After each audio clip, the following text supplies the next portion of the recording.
Hello everyone, Dana 14th Prime here. I want to do a video share out today with you guys with the Iron Warriors IW-05 Pioneer.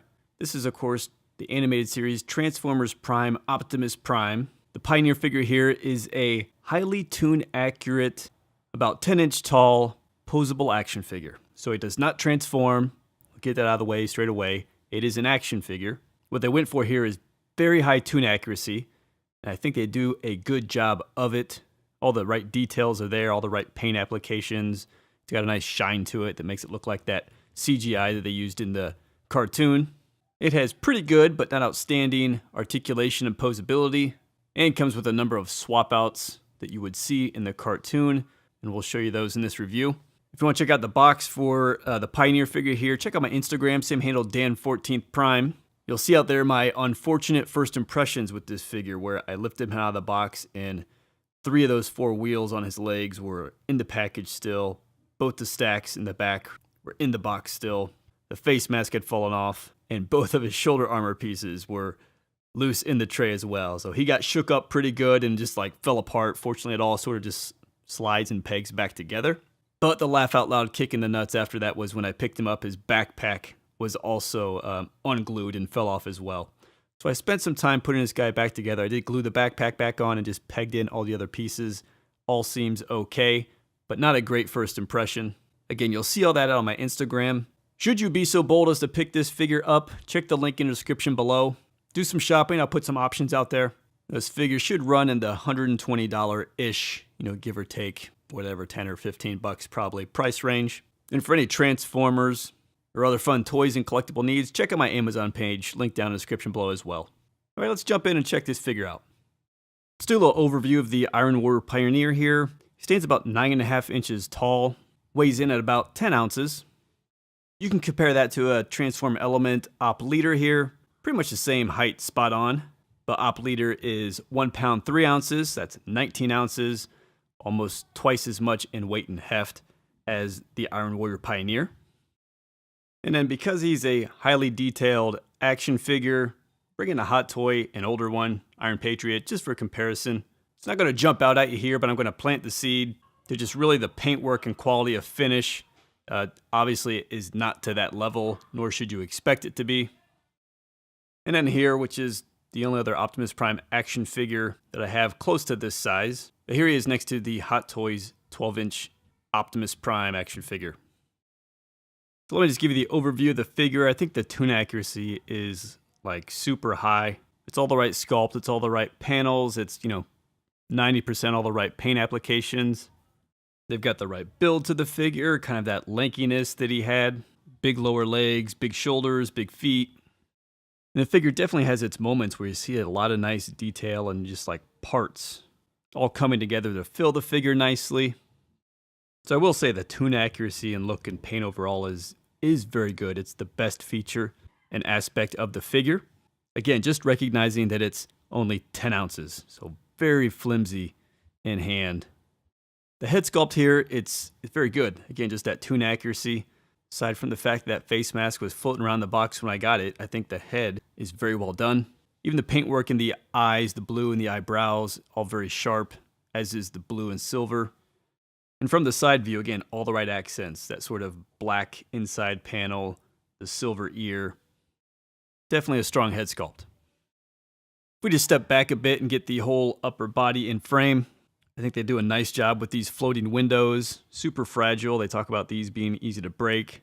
It is difficult to have something that fragile on the chest of the figure because it's what you want to grab when you want to brace the figure for articulation. So you really got to watch that. I've gotten cracking noises on mine, and now both the panels sort of rotate there. But I hope it's supposed to do that on a pin out here is maybe what it looks like. They definitely can rotate this way as well. So they just sit on there and peg and just kind of float, as they did in the cartoon. But a nice shade and tint to them as well. Looks actually a bit better and darker on camera than in person, however. And then just the spot-on tune accuracy, the bright metallic red paint. You get a silver accent up there behind it. The two-tone silver and sort of gunmetal gray through the midsection. In terms of detail, and if anything, I think these couple dots there on the midsection could have used an accent paint to be like 100% tune accurate, but that is a nit. It's really difficult to pick this up on camera, but the paint, again, across all of that red, I'd say it's 90%. It's not 100% great. You know, you really need like an auto quality paint shop for this. Well ventilated, no dust, nothing. There's definitely some residue in some of it, some imperfection here and there, some areas where there's flashing on the plastic. So it looks good, but it probably needs another coat of paint and probably just in the process overall to be a bit cleaner. Get the blue hip sections and then just the really nice kind of super bright silver down through the legs. They do a nice job, even accents like this here on the inside of the shoulder. And when you go kind of top down, get all that great detailing and molding across, you know, the collarbone and top of the shoulder section. See the wheel accents there on the back. It all comes together really good upstairs and up top. When we come down to lower the figure, again, this crotch section of the nice silver, the dark accents on the knees, the silver accents on the shins, the blue, again, looks really good. You know, as good as the red, but the same sort of knits I would have on it. Nice big feet, again, with that sort of gunmetal gray. And then the tires, you know, all these sets of tires look really good. You can see the tread through there. They're kind of like a softer plastic, I would say. Not full-on rubber, but there's some pliability there and good texture on the tread. I will just say, I mean, handling this figure is like so delicate. Like I was just pivoting the leg a little bit there in this blue panel. Sort of crunches in a bit. Everything is just so delicate. But what I want to show you, just like the inside of that leg as well. We'll do some profile shots, but so you can see the inside. Get nice kind of detailing on the inside of the knee, the blue panels, playing around, creating some detail. This pump silver there. You can just see little other kind of tubes and stuff sort of detailing going through there. So looks really good, even inside of the thigh. Between the silver and blue panels, they're running some gunmetal gray detailing through there. So the profile here is, you know, to be a bit expected. He's got those big shoulder pads that sort of block the view. Start to see the tailpipes around back though. And you can see how that chest section just kind of floats off the front. And I'll get his arm up out of the way and you can see just the midsection come across, you know, some of the red, some of the chrome comes around into the side. All looks pretty good into that, again, blue hip panel and then the side of the leg. Again, the silver panel with this blue panel, which I seem to keep always wanting to crush. Kind of peg accent there, which is tune accurate on the hip as well with the gunmetal gray. And then if we just jump all the way down, again, you see that same accent on the outside of the knee. Tires, another view. The rims, nice silver paint, look good. And I think around the ankles really slick too. Kind of these almost floating panels around the front and the back. That sort of cradle around the ankle and foot. Those look pretty cool. Come around back, you see the tailpipes there. Again, they were loose out of the box. So many of these parts just like have a small tab and they tab in. So I didn't glue these. I figure it might be helpful to have them be able to rotate. This piece did fall off. I did glue that back on. Check out the back of the head. Some more gunmetal gray accent there back into the neck and the base of the head. A lot of cool gear effect sort of look through the, you know, the shoulder. And then down here into the back of the leg. I mean, give them credit. Here's where they could have easily quit, but actually it's one of the cooler looking areas of the figure where just all the back of the leg comes together with the tires and all the blue panels, all the gunmetal accent panels. It's one of the more richer and just more complex looking areas of the figure. If we go all the way down there, you see again those ankle accents. You get some yellow there on the lights, and you know the big, nice, stable feet with a nice heel. So let's go through some of the goodies we get with the Pioneer figure here. Of course, we get the Star Saber from the cartoon. The big blue blade. This thing is 11 inches long from hilt to tip of the sword. It does look pretty cool. I dig that very much. To put it on the handpiece, you just open it up here and you can slide the hand over. It comes with this hand attached to it, but the hand does come off. And this hand is literally, for me, it just like blew up into pieces. Came off there at the thumb, came off there at the knuckle, and then the fingers are still sitting on there as well. So you can see how they peg in there, so it doesn't like to move when it's on the hilt. So maybe I'll try to get an extra set of hands because these things are flimsy as heck, as you'll see when I show you. And one thing to note, with the hands, as you'll see, everything's just plug and play into the wrist there, and there is no hinge. at the wrist at all, which is unfortunate because, you know, we even get that with like a Marvel Legends figure. So that was a miss on wrist articulation. We also get another sword, exactly the same sculpt and mold and everything. Even yellow accent, just of course a silver chromed blade all the way through. And again, you know, 90%. There's like little imperfections here and there. Could have used that extra coat to really just fill it all the way in, and that's true of the figure overall. He of course then comes with a pair of his retractable blades that come from his hands. So some nice, very cool, like double pointed. Don't know if I ever really noticed that in terms of their shape. But again, just sort of a plug there. Where the wrist peg is how they're going to go on. And they go on over the side of the armor. And I'll show you. And not crazy about the plug feature. Because of the delicate nature of the figure, and the peg's actually relatively tight. Doesn't go together well. Then it gets the two big gun blaster accessories that would retract out of his hands as well. These are pretty cool. These are what come on the figure. Again, probably just a coat of paint away from being really, really sharp. So kind of like 7/8 on the paint. Nice detailed, very clean detail work. Just those blue accents and those fine red dots, like super tight, super clean. Does look good, I'll give him that. But again, peg feature right there. And goes over the hand. So we'll take a look at these. Nice blue accent there on the front as well. Then you also get just the unbattle masked head sculpt. Again, I think the head sculpt's nice. It's got the facial expression there, kind of. I guess Prime was sort of unemotional in this cartoon, so they just kind of went a bit straight faced, maybe slightly frowned. But again, the eyebrows, the eyes, all tight. The face, nice. All the silver accenting, the blue contrast. Head sculpts look good, I gotta say. They do look good. I'll just show this quickly so you know. You get like 0 instructions with the figure. You just get this paper insert which says, hey, the floating chest piece is easy to break, and you just peg it in because those are separate pieces, let's say, out of the box that you attach intentionally. Never mind the other half dozen pieces I had to attach. And then it shows how to sort of put the blade on the back as well with an attachment. Other than that, you're sort of left trying to figure out really just the hand things, which again, it's a simple peg. But if you don't know, the figure's so fragile when you're handling it, it's a little bit scary trying to figure out how do you get some of these things out of the wrist. But it is just a peg that you gotta wiggle out. And then I would say probably the worst thing aesthetically on the figure, and definitely, you know, speaks to the overall build quality of the figure. I can't say it's the worst thing on build quality because the build quality overall is poor, so it sort of fits build quality. But the hands, it would be nice if you just got a sturdy set of articulated hands. Instead, you get these fixed things, which, look at that, super flimsy. You get a pair of these. Again, I've got one on the figure already. But as I said, I think these hands, they can kind of bust apart and you can kind of snap them back together. So this thing, even though parts will break, it seems like it can be reassembled relatively easily. You get one pointing right hand. That's begging to break off. A pair of the Star Saber holding hands. Again, one is on the figure. It already kind of blew up on me. And then here, my bad, you do get the other pointing left hand as well.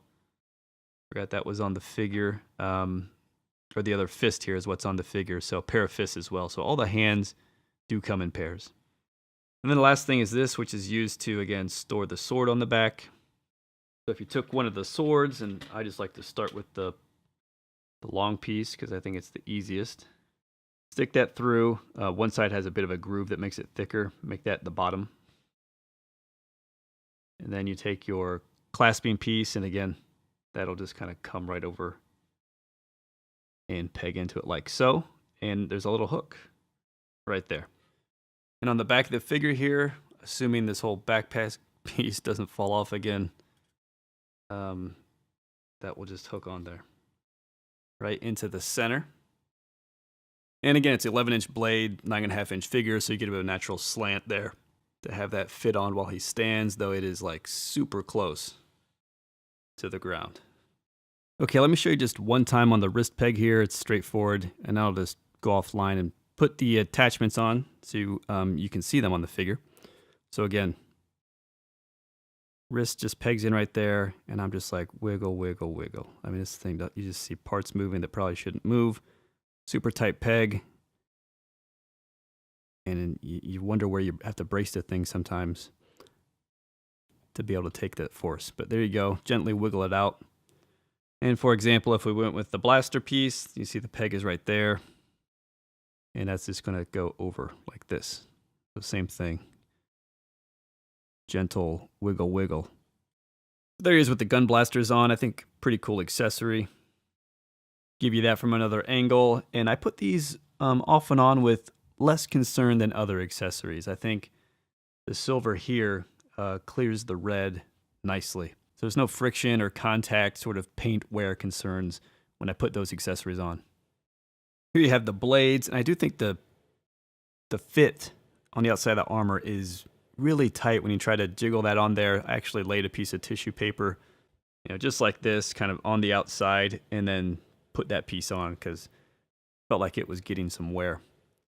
Maybe just me being paranoid, but definitely need to take some precaution with handling this figure, as I've learned and continue to learn.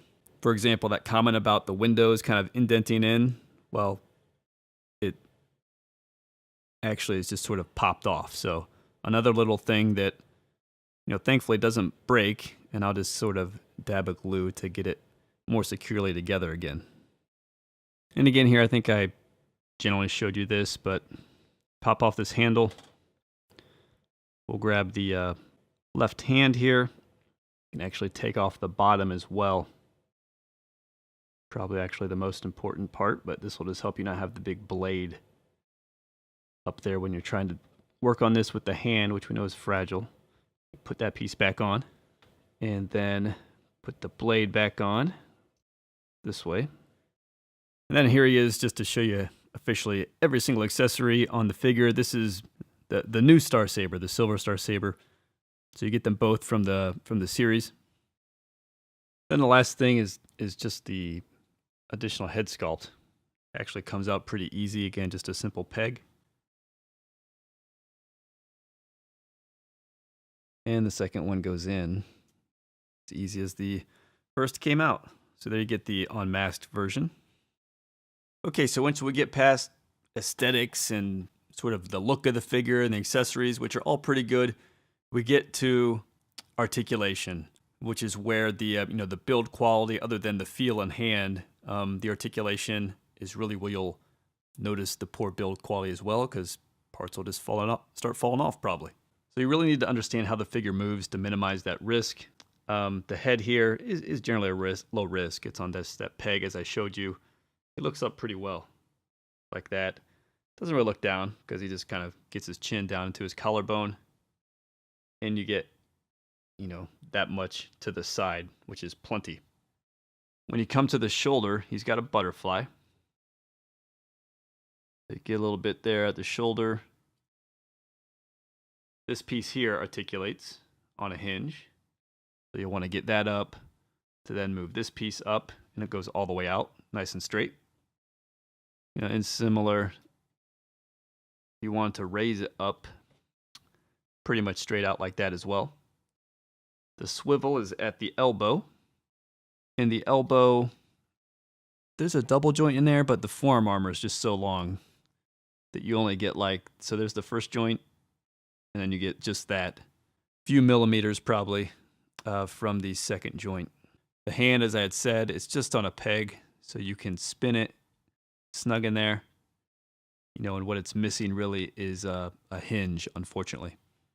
I should just point out here, you got to watch some clearance issues on the side, but you can get the arm all the way up and to spin around on the figure if you just watch the black piece, which is going to want to hit things in the front and back. On the torso here, you're going to want to be super careful. You always want to brace the figure here, much as I keep coming up to the chest and I keep knocking these floating mirrors, and I've smashed them back and need to fix that. You want to be here.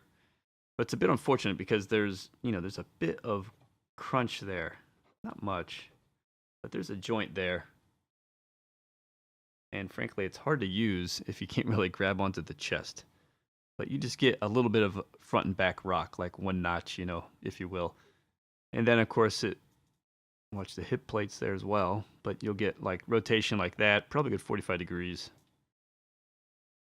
at the waist for twist.